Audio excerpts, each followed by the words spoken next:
Welcome to Oregon Voters Digest, the program that brings forward the social and political issues that are important to people living here in the Pacific Northwest. And now, your host, Bruce Broussard. Welcome to this section again for Bruce Broussard. I'm your host, Oregon Voters Digest. It's really a pleasure. But the first thing I wanted to do is I got our guest here today, and actually we got Sarah Iannarone. Did I do that right, Sarah? You got it so close. Iannarone. Iannarone. Okay, good. She's the number one person of the two running for mayor for the city of Portland. Yeah. I mean, we got to talk about this thing. I'll probably share a little bit more about why I've taken that position as we go along in the interview. But we've got her here today, and we want to make sure we spend some time with her, some good quality time. I mean, time that, in all due respect, I've run for office on a number of occasions, and one of the things that they didn't like to do is that they really don't really focus in on the platform of the person who's running for office. Very, very important. But anyway, we're going to change it a little bit. We're going to give her the opportunity to specifically talk why she got in this race, a little background on herself, and this, that, and the other. And then what we're going to do, I'm going to act, second half, I'm going to act as if I'm just a citizen. I did run for office, and I'm just going to throw some stuff on the table and see how she feels about it, and we're going to and then get some response from her. And I think that's going to be a good way, if you will, of sharing. Because in all due respect, I've run for office, like many folks have run for office. You don't know everything, you got me? And so you got to be fair with the candidate. But I do know one thing that they do know is that they know what's going on around them. And we've got some major issues here facing us here. Like, for instance, we got the homeless issue. We got the whole issue of demonstration downtown aspect of it. So those are two major issues. And I'm sure all candidates, if you will, if they're running for office, they're very familiar with that. And they've got their own mindset, if you will, of what they think about solutions to those problems.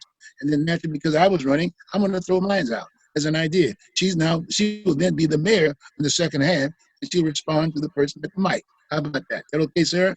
That sounds great, Bruce. Thanks for having me. Sounds good. But the first thing we wanted to do is that we want to take a minute to recognize those Oregonians who died here in the fire. I mean, we've got a large historical fire here in our city, and it's still burning. It's still burning. And in the Portland area, it has been said we've got some of the worst quality air not only in Portland, Oregon, and not only the United States, but throughout the world in Portland, Oregon. And like I said, that's why it's really a historical piece or whatever. But let's take this 1 minute and just take a silent minute, if you will, to recognize those who perished in the fire.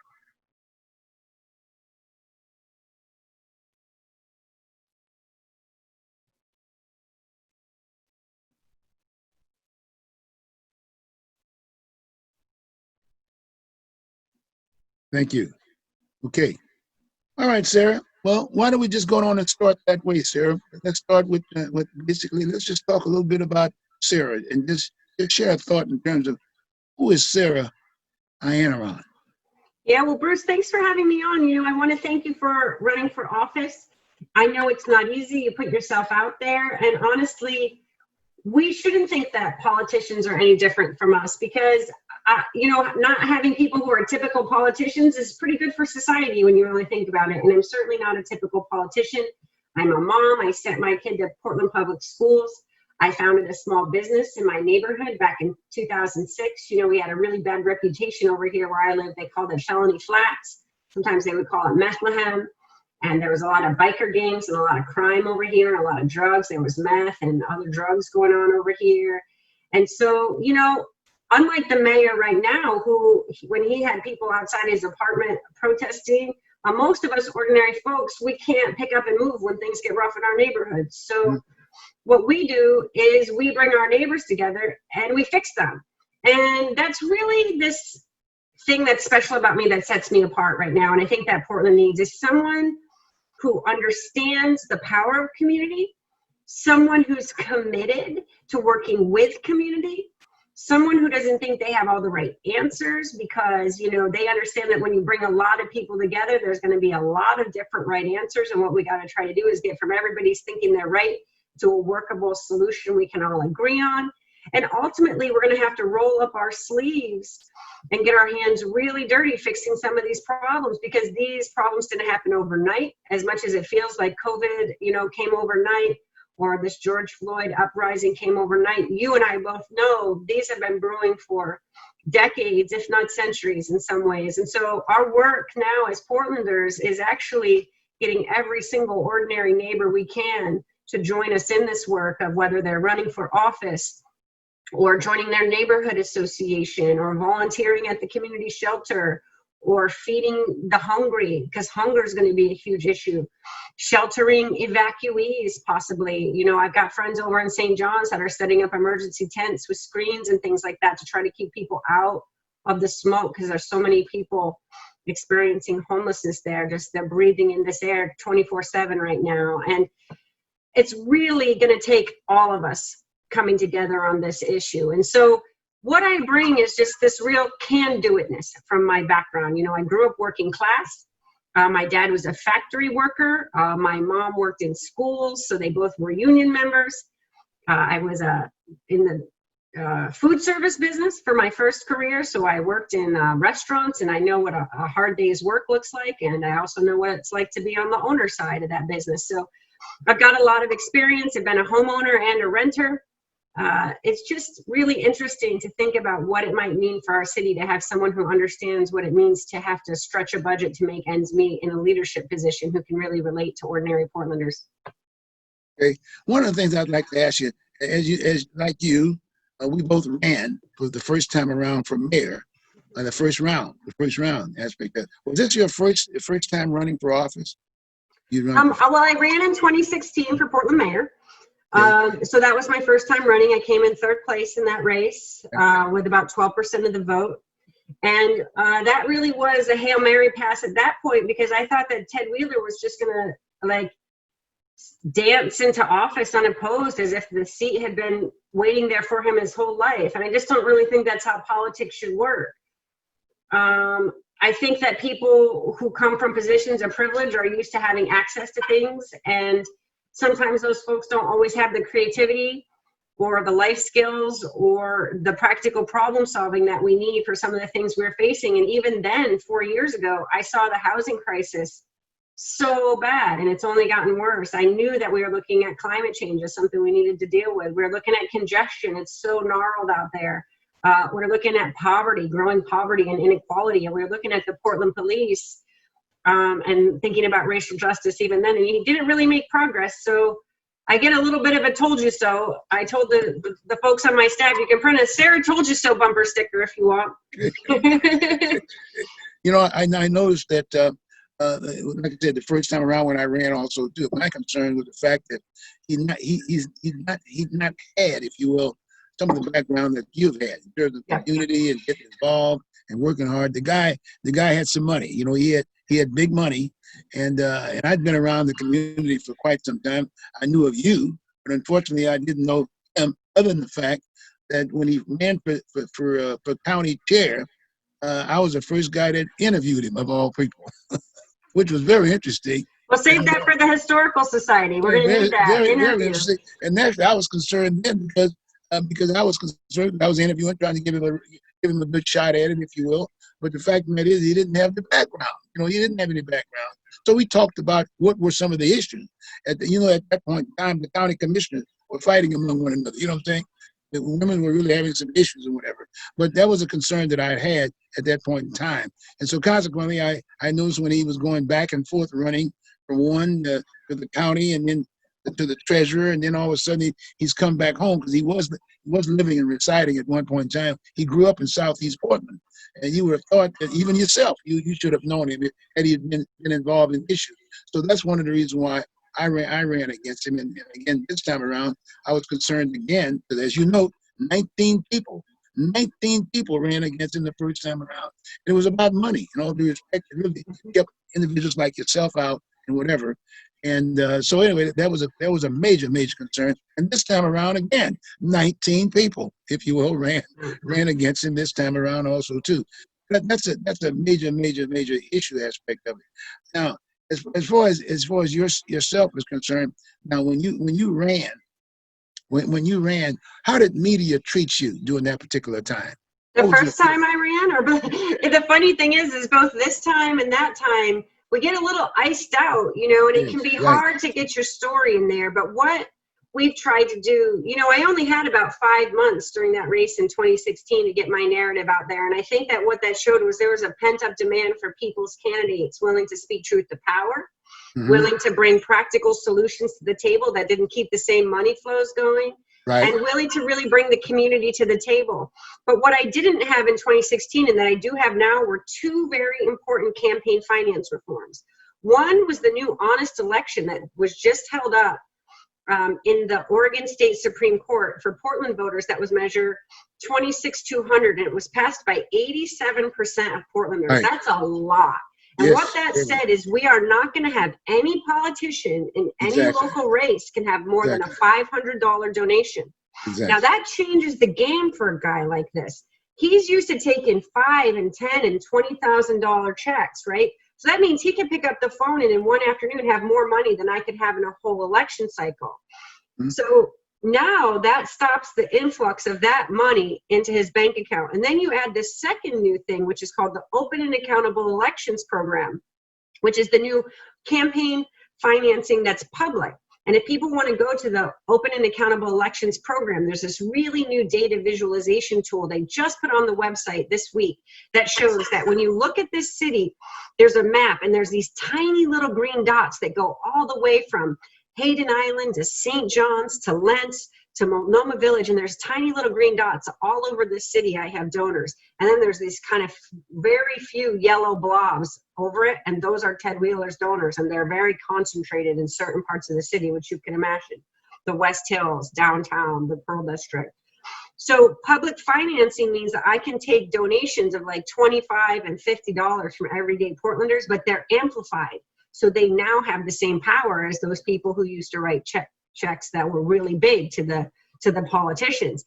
And what that means is that as much as the media would like to ignore me, they're forced to deal with me because I have the money now. And you know that when it comes right down to it, money still talks. And so the fact that we have all this people-powered money, we can buy advertising, we can send mail, we can put ads on cable TV and broadcast TV and digital. If the media doesn't cover us, that's on them, but we're still going to reach the voters. And we're calling like 10,000 voters a week. We're trying to do texting because a lot of people are home. We're putting those lawn signs in the ground. And that's what the votes are. The votes are with every single Portlander. They each have one vote. And so I'm just going to go out there and try to catch them all. And if the local media wants to create a certain story about me, that's one.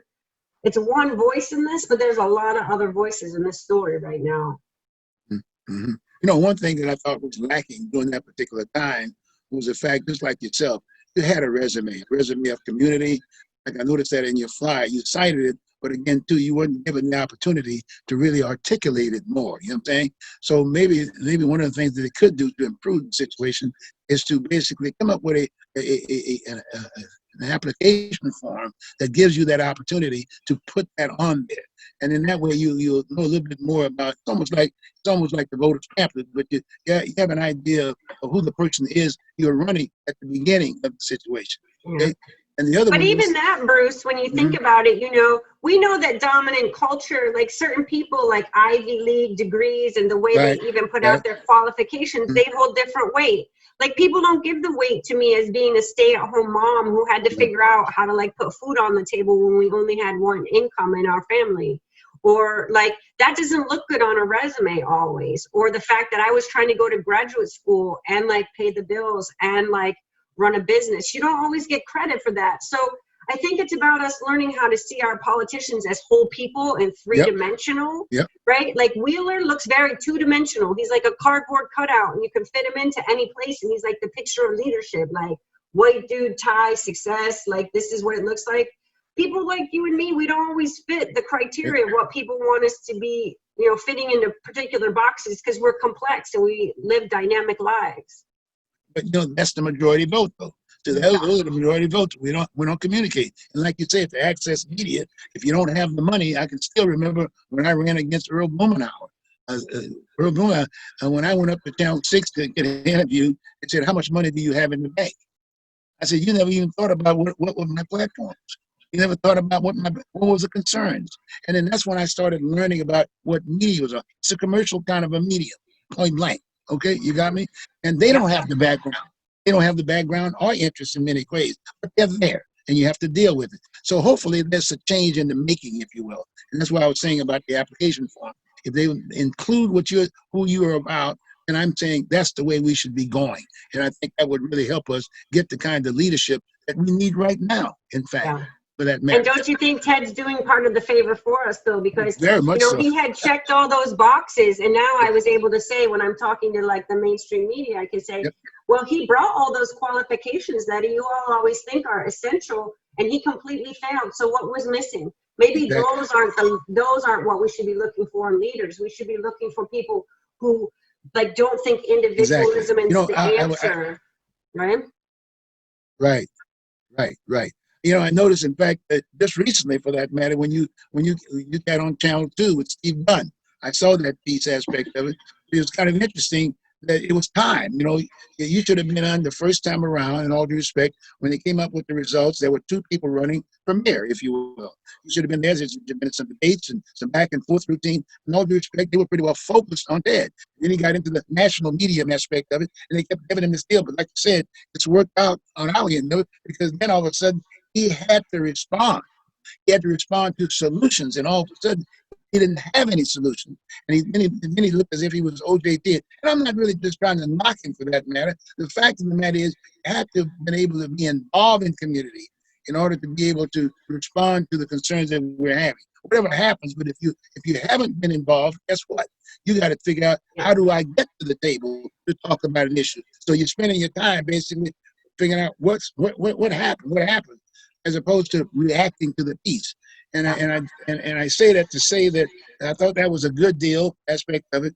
And in all due respect, I was responding. In fact, I was trying to get him to come on initially before I called you, because the point is that he was the mayor, but I was wanting to debate.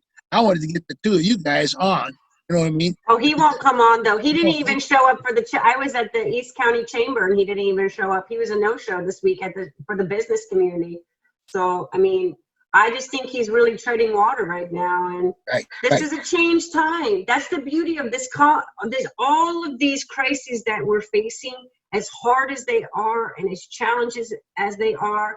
They're going to make space for new ideas, and they're going to make space for new ways of doing things and new groups of people coming together in cooperation who we haven't seen working together before. I'm really inspired by the fact that we have opportunity to do things differently now, and we can just tell people like that, your time is done. You didn't really solve our problems. Let's try something new. That's one of the reasons why I'm spending the time to talk to you about who you are, if you will. Is very important. Another good buddy of yours, it's a buddy of mine who knows you, Joe Walsh, who's a good friend of mine. Joe's been around town.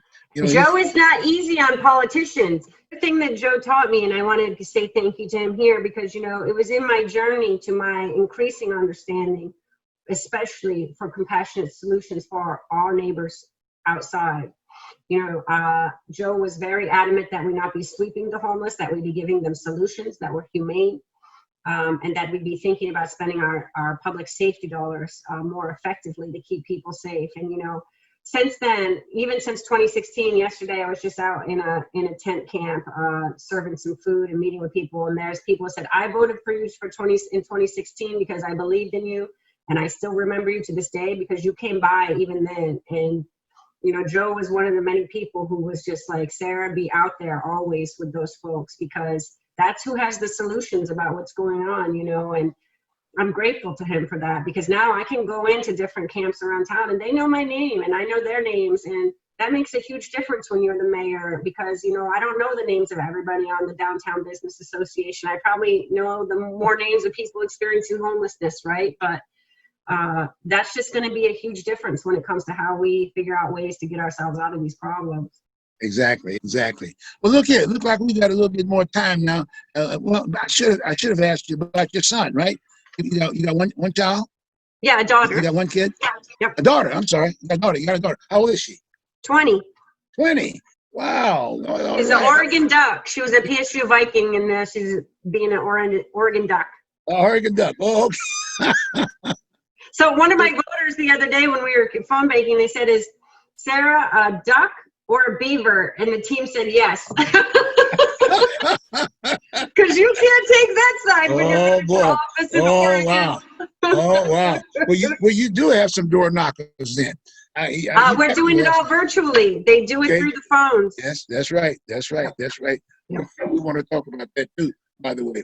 Now, let's talk about some of the local issues that we were just going down that particular list.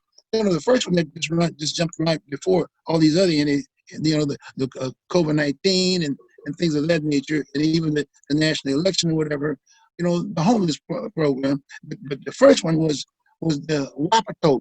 Remember Wapato? And Mhm. when I ran for the county, I brought that issue up to the table, aspect of it at the county, and I was very upset about the fact that they were looking at selling it. Got me?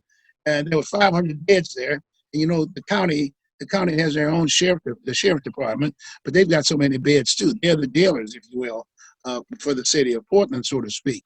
And my thought was, okay, fine. Why sell it? And at the time, when you still do a little research and find out the taxpayers had $100 million invested in that particular project, and politics was basically keeping the monies away from opening the doors. And here they were about ready to sell it. And as you know, they've got a process that sells basically repossessed properties and things of that nature, and it's a cash kind of a deal. And so at the end of the day, it was sold for about $5 million, and I was very upset about that. And unfortunately, my point is that there it sits, and you think about the homeless issue aspect of it right now. We could have used those 500 beds. And I'm thinking from the city of Portland, you know, Wheeler was working very closely with Deborah Kafori, had to, so to speak. And but again, too, Deborah was she was very, very anti about the idea of keeping that particular piece of property. Property owners, i.e., the taxpayers, saying, "Why give it away for Yeah. $5 million? We could have kept it." And especially now, when you think about it, we were looking for homelessness. We were looking for shelter during that particular time, initially, before this thing all started. But guess what? Guess what? They still sold the building. We didn't use it. We could have Yeah, been. we took a big loss on that. And I think, when those things happen, I think it erodes trust in government, right? Regardless Mhm. of what you thought that use should have been. We have to be careful about how our processes unfold so that we don't burn the public trust. Because if we burn the public trust, then you don't have anything to make your actions on. People will always be coming at you from every direction. You've got to really keep that trust up so that you have Right. public supporting you when you're trying to do hard things. Right. What was your feeling in terms of how did we get into that homeless problem situation, if you will? Your thoughts about that for housing or their food and them being downtown, and how did you react to that when it first came out? I have to say my background in urban studies helps me think about cities as systems, right? They're these organisms. And the reason that I love them is because it's this settlement pattern where humans can come together and be, in some ways, the best of ourselves. We can live close to save energy. We can move around. We can have beautiful parks and green spaces and shops and things that we love. I know you've got a beautiful little community out there where you live on the north end.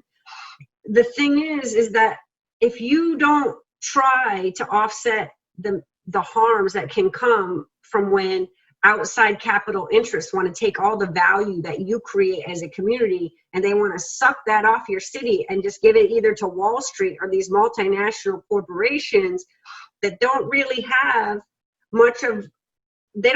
any cares to give about how well our people are doing. So that means you've got all of these, hedge funds buying up housing as an investment. Well, we don't need people to be making huge profits on housing at the expense of Portlanders. We need to be making sure that Portlanders have housing. It's the same thing when we commodify something for Wall Street's benefit, but then our people are going without. Right now in America, we're one of the wealthiest countries on the planet. And you look at our people, they don't have health care. They don't have food. They don't have housing. Most of them don't have the transportation they need. They don't have the child care they need. The kids aren't getting the education they need. The adults aren't getting the jobs training they need. So who's benefiting from all this prosperity? Where are the proceeds of our work going? And to me, Portland's chance right now is to say, wait a minute. Our people work hard here. We pay taxes.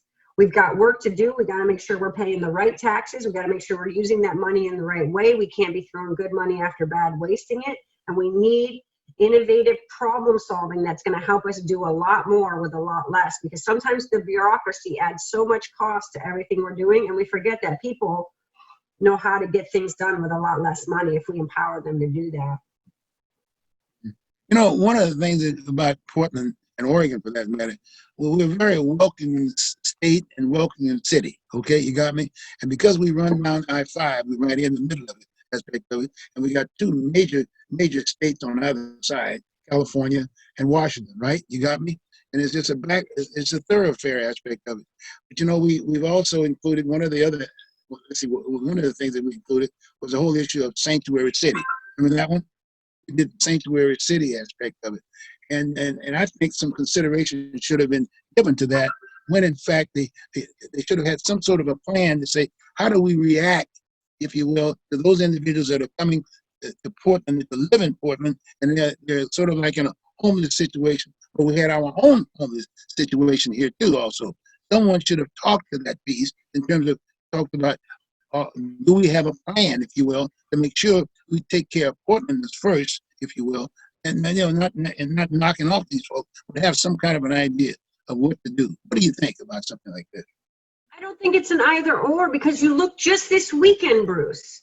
We got, right now, I think the number is at 40,000 people displaced already from the wildfires, and another 500,000 or 500,000 total, including that 40,000, at risk because they're in evacuation zones. We know that if we had an earthquake, we could have 70,000 Portlanders unhoused tomorrow in one day after an earthquake.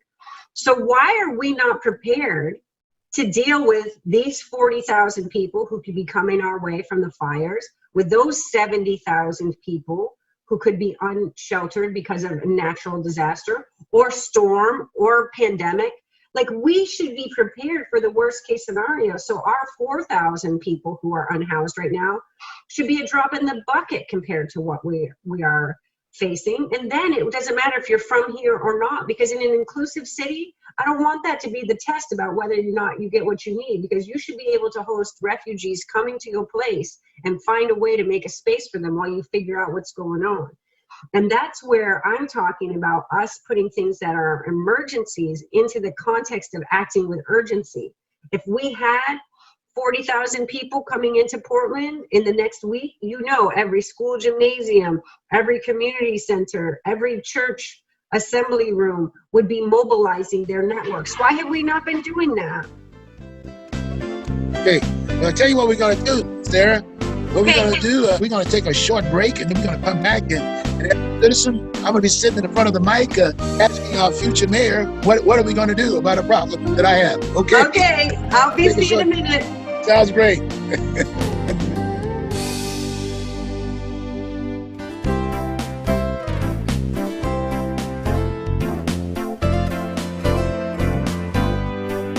Welcome back again to this segment of the Oregon Voters Digest. I'm Bruce Broussard. Hey, look, I'm interviewing the mayor for the city of Portland. And I say that honestly, because in all due respect, I've reached out. I was sitting there, and we all know him. I need not tell you about the background. Just look around you, for that matter. And I've done everything I could to get him on the show, to actually give him an opportunity to speak to someone that knows the community, like himself, who I've run for, aspect of it. But the fact of that is, he didn't show up, and guess what?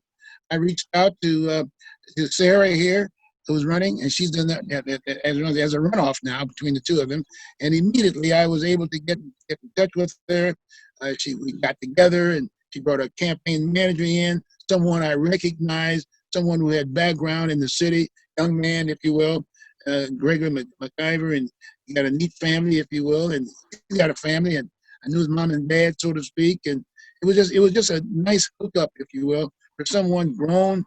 I want to say right here, Oregon grown. Let's put it that way. So I want you to know that it's a very interesting person right here that we have. Someone that I think that can carry the baton, and a lot of people will definitely be supporting her. And I know I'm supporting her big time. I'm supporting her big time. And I'm saying to Willie, just, hey, buddy, you've had your shot. You had three different positions, if you will. Maybe you ought to set this one out.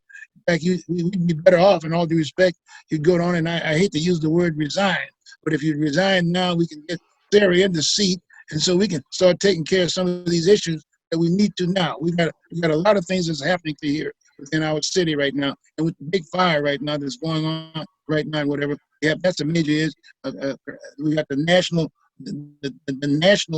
presidential election. That's huge. That's stressing us out quite a bit also too. We've got that piece aspect of it. And then we got our own issues like the whole issue of the homelessness aspect of it, COVID-19 and a whole bunch of other things. So I would say to you that, look, join us here now and call your neighbors, if you will. And if you missed the show and you think that they need to see who she is and get a little feeling about who she is and whatever, please let them know. Let them know. Because she's a very straight up kind of a person. And it's coming from someone that's really been around. And I've been around here, and I plan to continue to be here. You know, and both Steve and I, I'm my staff person, he's there too also, waiting, if you will, to get the kind of leadership that he and I could ride our bicycles all over the place. And then, you know, I told him he's going to have to get a tricycle, and then I'm going to get a bicycle. But, you know, I mean, that's okay. I'm always looking out for these guys. Get the e-bike, Bruce. You got to get in that e-bike life is the one. E-bike line. Oh, there we go. Sarah's going to do some pulling. Her and Gregory. Yeah. Sounds great. Well, look here. I'm trying to have some fun a little bit with her also too, because that's what it's all about. It's communication. Is feeling good about a person and someone that would definitely be the difference that we need, especially now. I mean, don't get me wrong. We got issues all over the country for that matter right now. But I'm sure that come November 3rd, we want to be prepared. We want to be City of Roses again. You know, I mean, I'm talking about roses downtown. I'm talking about a clean area aspect of it, law enforcement, just a clean town for them. That it used to be there. That's the way it was. Okay, that's enough for me now. Let's bring Sarah back on the table. Sarah, you there? Okay. I'm here. Hi. Okay, well, good. Let's put Sarah back on there, and then I'll just kind of ask her a question. And Sarah, you know, let's jump in on this deal about COVID-19 because COVID-19 was on us before the whole issue with the downtown protesting aspect of it. Because we were protesting peacefully during the day, you know, on weekends and this, that, and the other. People would pick up their permit and bond the deal, and everything was fine. But the first thing that happened we're going to talk about is the whole idea of COVID-19. When they came out with this idea with the WHO, if you will, World Health Organization, the big doctor, put them in the national scene aspect of it. Then it was the testing thing. It was testing. And I tell you, the first thing that came to my mind was, I said, okay, fine. Oh, testing. So after the testing, if someone is found that they've got the bug, then they would be given the medication. They'd give a prescription, and you go pick up your prescription. It would be just like the flu shot, for that matter. You get it, but guess what? That wasn't the case. We didn't have the cure.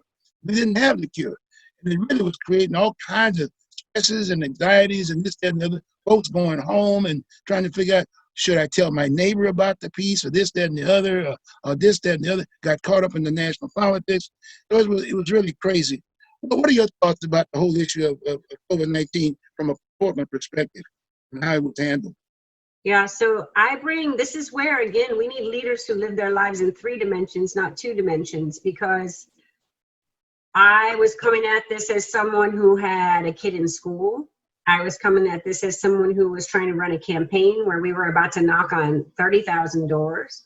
I was coming at this as a small business founder, and so I looked at that business up there where my ex was running it at the time and said, how are you going to handle this situation? And then I was also talking to experts. You know, I was getting very early briefings from epidemiologists, from a virologist, from the people who were advising the governor and advising the mayor. So I was bringing all these sets of knowledge together.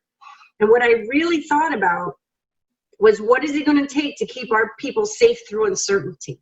Because we don't have a cure. We didn't have a timeline. We didn't have answers. What we had was uncertainty and fear. And in that, I think what people really want when there's a crisis is someone who they can look to, that they trust, who's going to give them a straight answer. Because what we've seen from Trump at the national level is he gives everyone lies all the time. And people don't know who to trust. And when you don't have leadership that you trust, that you can look to and trust that they're going to guide you, it creates a lot of unnecessary conflict on top of when we're already struggling. And so what because I had so much good information, when that cafe came to make a choice between staying open and shut it down, I said, I don't know how you're going to transform, your business model in this time.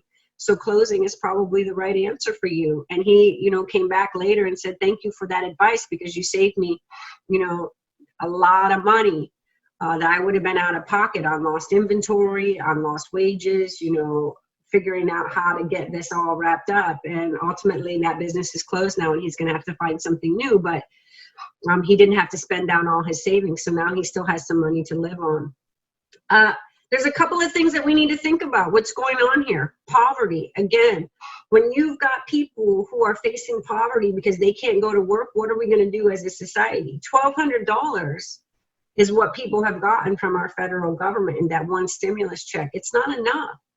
And so that burden is then going to fall back to us on states and cities in order to make up the gap. And how are we going to make up that gap? We're going to have to think about getting our economy open as soon as possible in things like arts and culture, small businesses, the restaurants, but we can't do it before it's safe.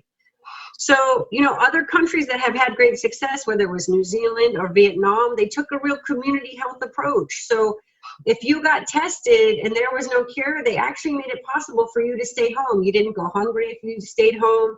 They had a safe quarantine space for you so you could get away from your family if you needed to. Some of us were calling for, hey, we've got all these fancy hotels owned by Gordon Sondland and they're sitting empty because no tourists are coming to town. Why can't you put the people who test positive there to wait out the quarantine period, for instance, or make sure that people aren't contaminating each other? It just goes on day after day where you have empty hotel rooms and spaces across the city while people are outside trying to figure out what they're going to do with their COVID, diagnosis. So I really do think you have to take a back to basics approach. And ultimately, again, it's this notion of, are we going to care about Main Street or Wall Street? I know that it's these small businesses that make Portland the beautiful city of roses that you love. And how are we going to get them back online needs to be our number one priority. But we've got someone who, for him, when the crisis hit, he thought, oh, I'll convene a small business council. Well, where was it the last 4 years? Because small businesses are bread and butter. Those relationships should have already been built. We should have already had the small business liaison in the office. We should have already had those emergency supports in place for, access to capital and access to technical support. Because you've got small businesses out here that don't even know how to transform their business to like an in-person bricks and mortar models to say maybe online or a takeout model, because we're all still buying things, but can the businesses adapt, and where's the city helping those businesses adapt?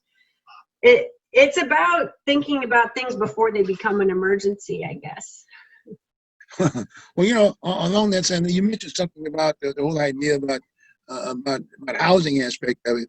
When I think about the seniors, good seniors aspect of it, many of them are losing their homes. And in some cases, some of them are even they might have a rental unit or something of that nature that they might own, if you will. And now all of a sudden, the renters are not paying their mortgage payment. You got me? And that's causing a problem. And actually, there's been some things basically from the city and from the state, for that matter. And it came out with a deal that says, okay, fine, you can't throw, these folks can't, you can't just throw them out, for that matter. People do have to have something over their head and whatever, but there's a problem there, from the standpoint of, if the person loses their income, that futures, i.e. their retirement aspect of it, then what do you do about that situation? I mean, see what I'm saying? So there's a problem there, and no one's coming up with a plan now, coming up with something. So when that does happen, we got a solution of some sort. You know what I mean? But the plan is to get the money to the renters so they can pay their rent. I mean, right. That's the number one thing, is if we're not helping people get the money that they need so they can pay their bills, we are bearing the burden while Goldman Sachs posted record-breaking profits last quarter. Jeff Bezos is breaking records there are people who are getting very, very rich during this pandemic, and we have to ask ourselves, why are you doing so well while others are doing so poorly? Mm-hmm. On that same note, you're right. Let's say if you were to basically go to the banks, in most cases, who are carrying whether it be Wall Street carrying the paper, if you will, or the bank carrying the paper, it would be a better feel to have it go that way. And then that way, if there's a problem from the standpoint, the person would be able to stay in it, and the mortgage will be taken care of, and then any benefits or any money coming from whether it be state or government, guess what? The first piece will go towards that mortgage payment, or maybe half of it to the bank. That would help out. Take a lot of. But that my job as mayor is to protect the little guy. Like, Right. I'm not here Right. for Wall Street. I'm not going to be the mayor of Wall Street. Don't ever want to be the mayor of Wall Street. Okay. Right? As mayor of Portland, my job is to wrap my arms around my city, like put a safety blanket on my city and take care of my people. And if Wall Street is going to take advantage of my people and kick them out, I can't let them get kicked out of their housing anyway, because that's going to cost me triple, quadruple. It costs us so much more to deal with someone experiencing homelessness than it does for us to keep them in their houses. It's a no-brainer. Okay. Well, as one would say, you're right, and that's why I made that point. The point of the fact of the matter is, now it's Wall Street burden, but the bottom line, they'd have to adhere, if you will, to the fact that, hey, you can't throw them out and whatever, and maybe government can work a deal out. Well, look here, we've already given you a tax break. You can pick it up. You can maybe pick up the payments. I mean, come up with something creative enough that it, as you say, doesn't really affect the homeowner, if you will, the little guy, the little person, if you will. Yeah. And then that's a tough situation to begin with. That's right. So the other thing is, and I was worried about, they're constantly, from a national perspective, they're looking at, i.e., the so-called vaccine or the pill or whatever, and that's going to be coming out. But no one is saying, well, who's going to get it first? Who's going to get it first? What about seniors? Even the testing aspect of it. How many homeless folks have been tested? How many homeless folks have been tested? When are they going to deal with that issue? Any thoughts? Well, here's the look at that Vietnam model of why they've been so successful in dealing with COVID is because they already had a community health system in place of neighborhood-based community clinics. And this is some advice I got from my weekly COVID briefing. We have a virologist who said this: one of the most important things for us is to make sure every single person has their flu shot. Because if we have influenza outbreak on top of COVID, that's going to make life very much harder. Yes. We're already doing better because we're washing our hands and wearing the masks and staying apart. But why are we not setting up flu vaccine sites all over the city so that we're ready when the COVID vaccine comes online? Mm-hmm. Why is there not a flu administration site in every school, in every community center, every public building? I don't care if it's like the gas station drive-through, but you figure out the plan and you do it for the flu shot. And then when the COVID comes available, what did you build? Community infrastructure that you can use season after season, year after year, because the flu is going to come around. The next pandemic's going to come around. We need to be making these investments in community infrastructure now with the disaster preparedness money, so that we're not spending things 2, 3, 4 times with duct tape. Like, let's buy some nails, and a hammer and get some stuff built. Okay, great. Let's jump on another subject matter. We got about another 10 minutes or so. Let's talk about this. Let's talk about the whole issue of protesting. And right up front with you, the definition of protesting, as far as the issue right now, is that we've got these nightly demonstrations, if you will, downtown Portland. What do we do about the peace? Now, again, as a citizen and as a voter, I'm saying, hey, wait a minute. I've participated in marches and whatever, and the downtown aspect of it. And my point is that when I was president of the Buffalo Soldiers Association, we marched downtown, and guess what? We had to have a permit. We had to get a permit, and we had to be bonded. You know what I'm saying? So my point is that if anything happens to us or whatever, or we did something wrong or whatever, that's what the bonding company would pick up the tab. Well, what happened to that system? The system is already at the city of Portland. Why aren't we using it? And what would you do if, in fact, the situation was you had to address this situation now? Yeah, this is such a complex situation, Bruce. And again, it's where you look at the failures of 4 years of this administration, because they haven't been dealing with this effectively for a very long time. Pretty much since day one, because as you know, Gregory, he really got his start protesting Trump back in 2017. And what does it mean for us to meet the needs of the people in the streets while keeping them safe? There's going to be a lot of things that people are protesting. And what we need to do is come together as a community and answer a few questions like, how do we keep people safe, right? How do we make sure that people who need to use our downtown feel safe doing that too? I think about the workers. I think about the residents. I think about everybody who's passing through there who needs to be able to use our downtown in a safe way. And so I want to make sure that when we're spending public safety dollars, we're not spending them on a lot of things that don't solve the problem, that we are helping the problem. I think there's some things that the mayor could do immediately that would help set people's minds at ease. Making Commissioner Hardesty the police commissioner, I think, would go a long way to be rebuilding trust, but he's dug in his heels and he said he's not going to do that. Making sure he finally called for a ban on the tear gas after like 100 days, but I had calls from people out in northeast Portland who were so upset because it was seeping into their homes. And so what can we do to make sure that the Constitution is being enforced, that the laws are being equally enforced, that we're protecting vulnerable people in our city should be our #1 focus. And I haven't really seen that happening. And it's important, I think, also to know that as mayor, I'm not going to see it as my job to end these protests, because these are protests about racial justice. And they're really calling for something that's long overdue. But my job is going to be to meet that underlying need and say to them, what do you need from your police? Like, you want community oversight of policing with real teeth? Well, we'll give you that. You want us to like fund things like street response so that people can have, you know, a trauma-informed, compassionate solutions to homelessness? We can do that. Like, you want us to give you things that help people survive better, whether they're experiencing domestic violence or intimate partner violence, then we'll provide you those services. If we really work from a wellness perspective, a public health perspective, from anti-racist perspective, I think we're going to start to make more progress with the young people in the streets. But I'm telling you, this is a new generation of people.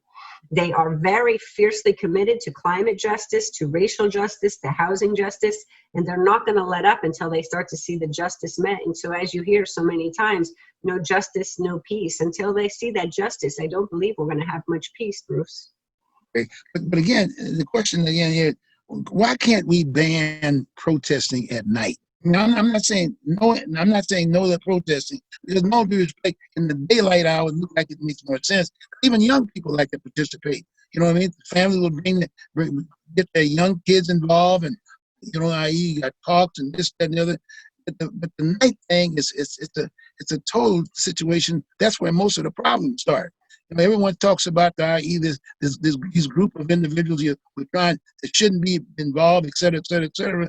But no one is doing anything about it. And I'm just saying, if they banned it, then dang, you've taken care of that issue. Then if you go downtown, you have to pick up the permit. The city council would basically be able to listen to what's going on, and whoever wants to participate would have to come up and talk to you guys and say, okay, fine, this is what I'm doing, and this is how I'm going to better our city, and et cetera, et cetera, et cetera. And then the media communicates that to the public, and you may give them the route, if you will, in terms of where they march and whatever. And it just makes a lot of sense, and it would really offset a lot of the problems I think we're having. Your thoughts a little bit about that? I mean, it's an interesting concept. I think what's going to differentiate me from the incumbent is that I entertain a lot of community-led innovations and will be willing to try things. Yeah. You know, if we try something and it doesn't work, we don't double down. I mean, that's the huge problem with Mayor Wheeler, is that he's been trying to do the same exact thing for 100 nights and it keeps failing. Well, they say that like trying to do the same thing over and over and again and expecting a different outcome is insanity. So I think we should be trying this, we should be trying that, we should try new things all over to come at a workable solution for this, because ultimately our neighbors are worried. I know that our city is united in believing that Black Lives Matter. The polling shows that like over 75% of Portlanders stand behind that. For the 25% who don't, I don't know what their problem is, but for 75% of us, we believe that Black Lives Matter. And so if we can stay focused on that, if we can stay focused on the fact that there are reasons that people are protesting and we need to address those reasons. But I'm also worried about other protests. We got the white nationalists, we got the Proud Boys and Patriot Prayer. They want to attack us. And we got to think about, they're going to try and say the right to protest is their right, and what do we do to keep people safe? And so we need to be thinking very creatively about civil rights, about human rights, about making sure I have someone who's a civil rights liaison in my office to give me the best advising, so I'm doing everything legally and making sure we've got best policies in place. It's not going to be easy, I'm telling you, but I'm going to work with the community to figure out a solution. I'm not going to try and go it alone like Mayor Wheeler does. And then I guess one last question I would ask you, and as you know, the whole issue of the definition of Antifa still seems to be a problem with with folks across the board. From the standpoint, they don't understand. You know what I'm saying? The word is used from a national perspective, is used, if you will, from a local perspective, is used, and people are pointing the finger that, okay, someone broke this window. Well, the first thing that comes out of their mouth is, well, Antifa did it. That type of deal. Or if something gets blown up, it's Antifa. And and I know better. I've interviewed Joe Walsh, and Joe's been involved with some of those young folks along that line. And naturally, he doesn't condone that kind of a situation anyway. And I know enough about my research that there are all kinds of factions, and sometimes people will take the name just for that, just to do their thing, so to speak, aspect of it. And that is an issue. And a lot of times, some people kind of said, okay, fine, well, you got Bruce, what about Sarah along the people line? We've made an attempt, but I want you to spend a couple of minutes to talk a little bit about that. And what's your definition of Antifa? Thanks for that opportunity, Bruce, because there's so much disinformation. And again, this is why our leaders in Washington, D.C. are doing such a disservice to us, because we know, those American troops who stormed the beaches at Normandy, they were essentially Antifa. They were fighting fascism. And in 2020, fighting fascism should not be a bad thing. It's a good thing to stand against bigotry and hatred, no matter where it is. And I decry violence, no matter who does it. All violence is wrong. But what we need to do is come together and educate our community of this, that the rise of white nationalism is the true domestic threat, that we need to empower our communities to come together to be connected and resilient and strong, because no matter what the emergency, whether it's an earthquake, whether it's wildfires, whether it's a pandemic, a strong connected community is going to be our first responder in times of crisis. And that also a healthy democracy and a connected community is the antidote to hate. And so when I say things like I'm everyday anti-fascist, it means I'm someone who's going to want to invest in community education. I want to invest in community safety hubs where people can get their needs met. I want to make sure that people have a safe place to sleep at night.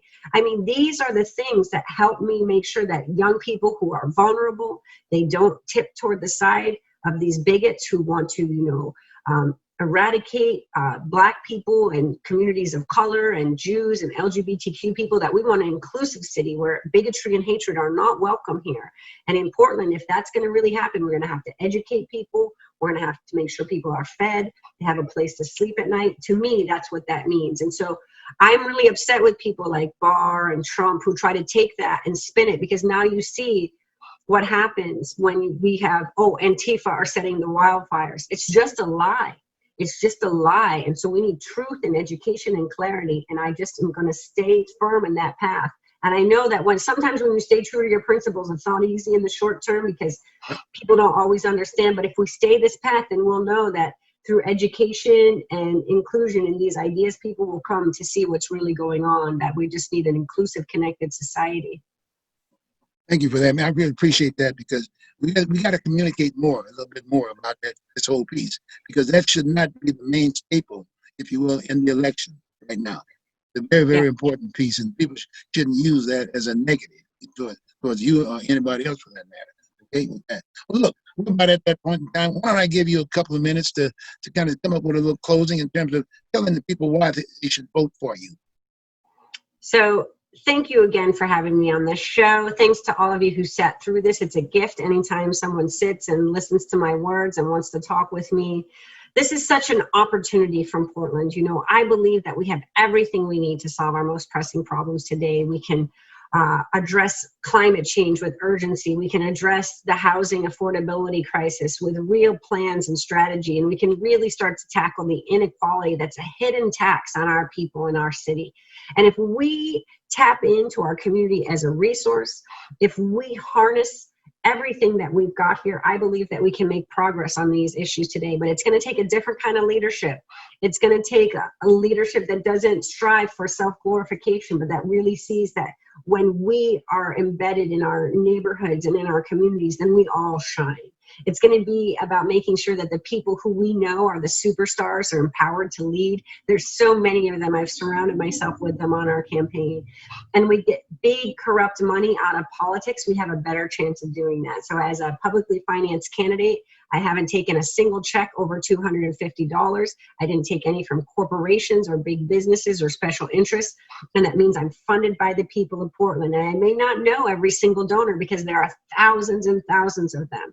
And the incumbent mayor only has a few hundred. And so when they call on the phone, he picks up that call immediately. For me, I think I have to assume every single Portlander is one of my donors and that I answer directly to them. It's going to be a game changer for this city. So I encourage you to learn more about me and my policies. My website is sarah2020.com. You can reach out to us. You can schedule a phone call. I'm very transparent. My door is always open. There's fact sheets about how to talk to me. Talk to your neighbors about me. What does it mean when they say she's Antifa? Well, we've laid those out in quick FAQs so that you can answer them without having to do too much thinking, and ultimately get involved. We need people to volunteer. We need people to donate. Even $5 becomes $35 to my campaign through the public matching fund. $50 becomes $350. We have people writing postcards, putting up posters, put up a lawn sign, whatever you can do. This is our chance to have a people's mayor for the first time in a very long time. And I believe this is a moment when it will mean more than anything. So don't hesitate to reach out with questions. Bruce, thanks for having me. It's always great to talk to you. I appreciate your civic enthusiasm and engagement, and I hope people will follow up and get involved in the campaign. Thanks for your endorsement. Well, appreciate it, by the way. And by the way, will you give me permission to reach out to Gregory and to basically come on and give us an update on the campaign periodically? Well, Greg answers for himself, but I can tell him to give you a call back, and hopefully he can find time in the schedule. I'm sure he'd be happy to come back and give you an update closer to the election. You know, it's only about 5 weeks before ballots are mailed, and we've got our work to do, but I believe it's within our reach. So let's all get involved. Sarah, thank you very much. It's been a pleasure interviewing you, and we're looking forward to working with you in that mayor's seat. Okay? It's going to be good. We've got our work cut out for us, but if we have joy while we work, we're going to get through it. Have a good one. Okay. Take care. Take good care. Bye-bye. Okay. Yeah. Okay. Well, Sarah's going to be gone here for a moment now, and while she's knocking on her doors, we're going to spend a couple minutes with you. I think we've got about maybe like 4 or 5 minutes, right, Steve? Maybe. Okay, about 4 or 5 minutes here to basically just kind of give you a little bit more feedback on that piece.